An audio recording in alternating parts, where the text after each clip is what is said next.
అందరికీ నమస్కారం. అల్లూరి సీతారామరాజు జిల్లాలో ప్రధానంగా కొంతమంది రాజకీయ లబ్ధి కోసం ప్రజల్లో ఒక భయాన్ని సృష్టించినటువంటి అంశం మనందరికీ తెలిసిందే. GO number 3, zone 1, 1/70. ఈ మూడు అంశాలు కూటమి ప్రభుత్వం ఏదైతే గౌరవ ముఖ్యమంత్రి చంద్రబాబు నాయుడు గారు ఉన్నారో వారి ఆధ్వర్యంలో జీవో నెంబర్ 3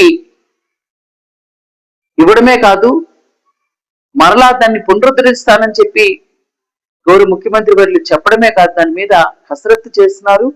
ఇచ్చేదానికి న్యాయపరమైనటువంటి అంశాలని ఇప్పటికే అందరి యొక్క అభిప్రాయాలు తీసుకుంటున్నారు. కానీ వైఎస్ఆర్ కాంగ్రెస్ పార్టీ నాయకులు అలాగే సిపిఐ గిరిజన ఉద్యోగ సంఘాలని చెప్తున్నటువంటి వారు, నేను వారిని సూటిగా ఒక ప్రశ్న వేస్తున్నా. ఇదే జీవో నెంబర్ 3 2020లో మీ ప్రభుత్వం వైఎస్ఆర్ కాంగ్రెస్ ప్రభుత్వం ఉన్నప్పుడు సుప్రీంకోర్టు కొట్టేయలేదా? ఆ కొట్టినప్పుడు 7 నియోజకవర్గాలలో ఎమ్మెల్యేలు ఉన్నారు, ఎంపీ ఉన్నారు. ఆ రోజు ఏమైపోయింది మీ గొంతని మిమ్మల్ని సూటిగా అడుగుతా ఉన్నాను. ఈ రోజు తగుతున్నమ్మా అని చెప్పి ఎవరైతే జీవో నెంబర్ 3కి ఇచ్చినటువంటి అర్జీలు ఉన్నారో వారినే ప్రశ్నించే స్థాయికి మీరు వెళ్ళారనంటే అసలు మీకు ఆ జీవో నెంబర్ 3 యొక్క చరిత్ర మీకు తెలుసా అని మిమ్మల్ని నేను సూటిగా అడుగుతున్నాను. నిజమే, ఈరోజు సుప్రీంకోర్టు కొట్టేసిన తర్వాత ఏదైతే 50%కి జీవో నెంబర్ 3 వచ్చిందో మన గిరిజన సోదరులు ఉద్యోగ భద్రత కోల్పోతున్నామని మీరు చెప్తున్నారు. కూటమి ప్రభుత్వం గౌరవ ముఖ్యమంత్రి చంద్రబాబు నాయుడు గారు పలుమార్లు చెప్తున్నారు, మేము జీవో నెంబర్ 3 ఇస్తున్నాం, ఇచ్చే తీరుతామని. ఈరోజు జోన్ 1 గురించి కూడా మీరు సాధించేశామన్నట్టుగా చెప్తున్నారు. అసలు జోన్ 1 కూడా జోన్ 2లోకి వెళ్ళింది ఎవరైతే ఆ రోజు అల్లూరి సీతారామరాజు జిల్లాని పెట్టినటువంటి ప్రభుత్వం ఉందో ఆ రోజు రంపచోడవరం ఈ జిల్లాలో ఉండబట్టే కదా జోన్ 2లోకి వెళ్ళింది.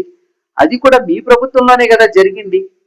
దానిని కూడా ఏదైతే అడ్డంకులు ఉన్నాయో వాటన్నింటినీ తొలగించి గౌరవ ముఖ్యమంత్రి చంద్రబాబు నాయుడు గారు మళ్ళా అల్లూరి సీతారామరాజు జిల్లాగా ఈరోజు పాడేరు, అరకుని జోన్ 1లోకి పెట్టడమే కాదు, అది గవర్నర్ గారి ద్వారా రాష్ట్రపతి గారికి ఆల్రెడీ లేఖలు కూడా పంపించడం జరిగింది.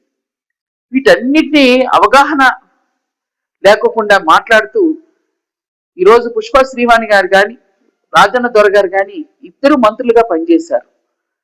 మీరు పనిచేసిన కాలంలో ఆ రోజు జీవో నెంబర్ 3 గురించి ఎందుకు మాట్లాడలేదు?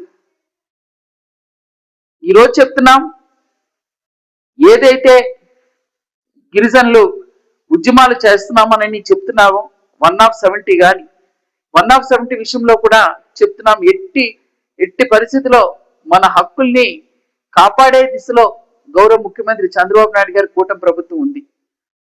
ఇది క్లియర్ గా చాలా క్లారిటీగా మొన్న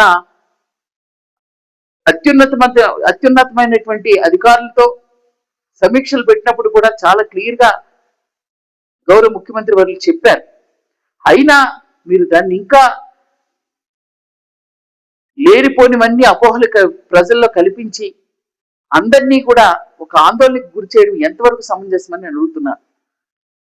నేను ఒక్కటే చెప్తున్నా, ఈసారి కానీ మీరు లేనిపోని అంశాలని మీరు తీసుకొచ్చి ప్రజలను ఆందోళన చేస్తే డెఫినెట్ గా కూటమి ప్రభుత్వం ఎట్టి పరిస్థితుల్లో మేము ఊరుకోము.